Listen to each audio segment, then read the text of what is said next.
انسانوں کے نام افزار ریحان۔ پاک ہند اپنے مشترکہ دشمن کو پہچانے۔ اس مردم خیز اور زرخیز خطہ ہند کی بدقسمتی ہے کہ لاکھوں انسانوں کو اپنے گھروں سے بے دخل کر کے در بدر بھٹکانے اور ذلت کی موت مروانے کے باوجود جنونیت کا طوفان تھم نہیں سکا۔ چار جنگیں لڑنے کے باوجود جنونی اپروچ کو تسکین نہیں مل سکی۔ یہ جنونی اپروچ شاید ناگاساکی، ہیروشیما اور یورپ کی دو بدترین جنگوں کے مناظر اس خطے کی تقدیر بنانے کے لیے بے چین ہے۔ جس بربادی کا منظرنامہ دیکھ کر بچ جانے والے روتے ہوئے یہ گنگنا سکیں کہ کل چمن تھا آج ایک صحرا ہوا۔ سیانے کہتے ہیں برے تجربے نہ کرو، مشاہدے کر لیا کرو۔ آج کے جاپان اور یورپ کو دیکھ لو۔ آج کا جاپان ایٹم کے نام سے بھی خوفزدہ ہے۔ آج کا یورپ جنگی جنون سے اس قدر الرجک ہے کہ جرمنی اور فرانس جیسے ازلی ہمسایہ دشمنوں نے اپنے بارڈر کی جان نکال دی ہے۔ اس بارڈر نامی سانپ کے دانت یوں توڑے ہیں کہ شہریوں کو پتہ ہی نہیں چلتا کہ وہ کب جرمنی سے فرانس میں داخل ہو گئے۔ اس منزل تک پہنچنے کے لیے کیا یہ ضروری ہے کہ ہم بھی ویسے ہی آگ اور خون کے دریا عبور کریں، انسانی بربادیوں کو وپار کریں؟ حالانکہ یہ بدترین وپار آگ اور خون کا جہنم ہم 47 میں بھگ چکے، اور اگر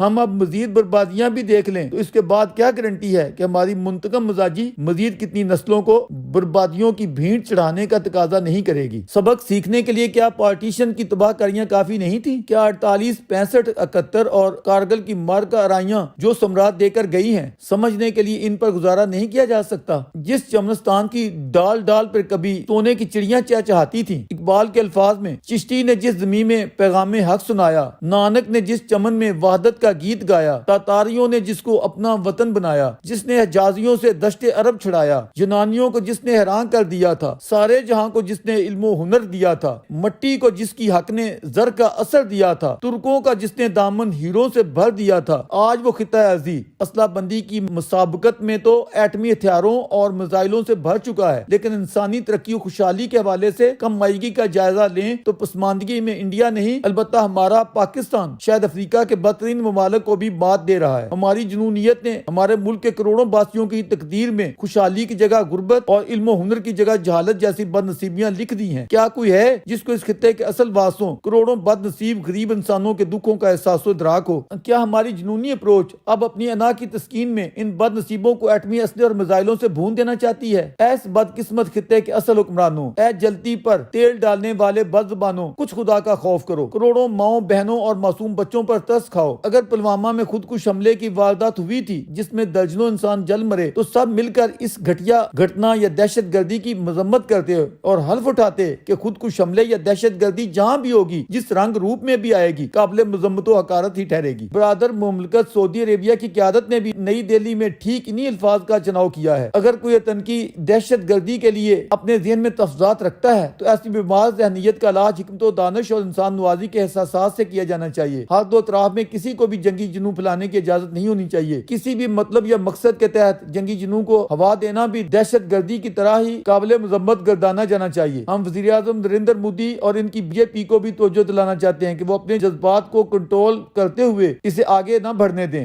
ہمارے وزیر اعظم کا خودکش حملے کی کھلے لفظوں میں مذمت نہ کرنا قابل مذمت ہے۔ اس سلسلے میں تحفظات، تاخیر یا سستی کی ستائش نہیں کی جا سکتی۔ نام نہاد جنگ آزادی کے دعویداروں کو بھی صاف بتا دیا جانا چاہیے کہ جس طرح دہشت گردی کو جہاد نہیں کہا جا سکتا، اسی طرح ایسی جدوجہد جس میں تشدد اور دہشت کی آمیزش ہوگی اسے آج کی مہذب دنیا کسی بھی دلیل سے قابل ہمدردی نہیں سمجھے گی، چاہے وہ ویلا کرتے ہوئے آپ کچھ بھی کر لیں۔ جس کے اپنے پنجے خونخوار ہوں گے وہ کبھی انسانی یا عالمی ہمدردی کے قابل نہیں گردانا جائے گا۔ اس حوالے سے اگر ہم دنیا کو بیوقوف سمجھتے ہیں تو یہ ہماری اپنی حماقت اور ناسمجھی ہے۔ جس طرح سانپوں کے انڈوں سے امن کی فاختائیں پیدا نہیں ہو سکتی، اسی طرح تشدد اور دہشت کی کوکھ سے امن و سلامتی کے بچے پیدا نہیں کیے جا سکتے۔ مت بھولیے کہ تشدد ہمیشہ ایک دوسرے بڑے تشدد کو جنم دیتا ہے، یہی قانون فطرت ہے۔ درویش نظریہ جبر پر ایمان رکھنے والے تمام طبقات کو یہ کہنا ضروری سمجھتا ہے کہ عصر حاضر جبر دشمن ہے۔ اگر کسی وقت آپ نے جبر سے آواز اعتدال کا گلا گھونٹ دیا تھا تو لازم نہیں کہ یہ نسخہ آج بھی کارگر یا کارآمد ثابت ہو جائے۔ آج جبری ہتھ کنڈوں سے آپ نے اگر سب کو اپنے ساتھ لے کر چلنا ہے تو وہ صرف پیار، محبت، دلجوئی اور دل نوازی سے ممکن ہے۔ اب اپنے ناراض بھائیوں کے دکھ درد کو سمجھیں، ان کے شکوے شکایات کو نہ صرف سنیں بلکہ ان کا تدارک کریں۔ اگر پھر بھی کوئی ناروا ہردرمی دکھاتا ہے یا دہشت پھیلاتا ہے تو پھر فورس استعمال کیجیے، یہی وہ صورت ہے جس سے آپ خطے میں امن و سلامتی لا سکتے ہیں۔ یہی اپروچ اپنے ہمسایوں کے لیے بھی اپنائیں۔ اگر دور بیٹھے اس خطے والوں کے ساتھ آپ محبت کا رویہ اپنا سکتے ہیں جہاں سے مسلمانی پھوٹی تھی اور وہ آج آپ کے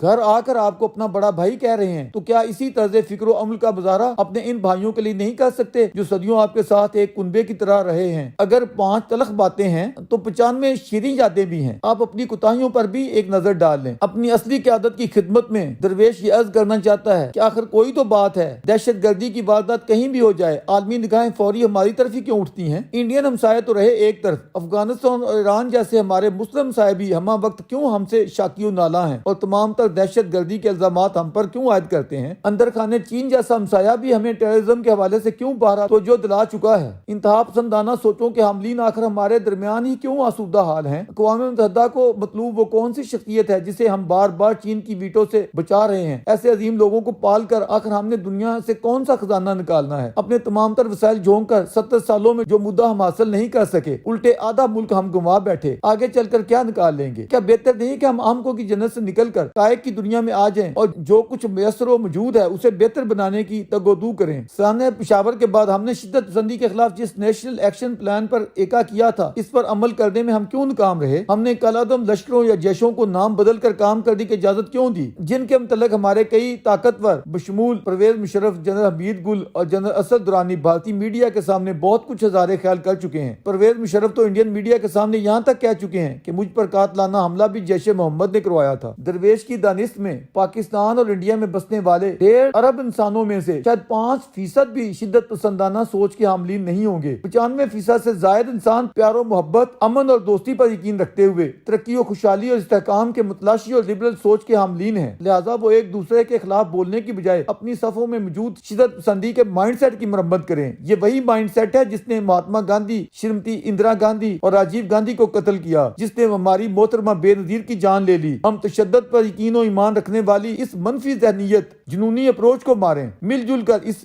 غیر انسانی سوچ یا اپروچ کا خاتمہ کریں تو جنگی جنون یا نفرت و دشمنی کا خود خاتمہ ہو جائے گا۔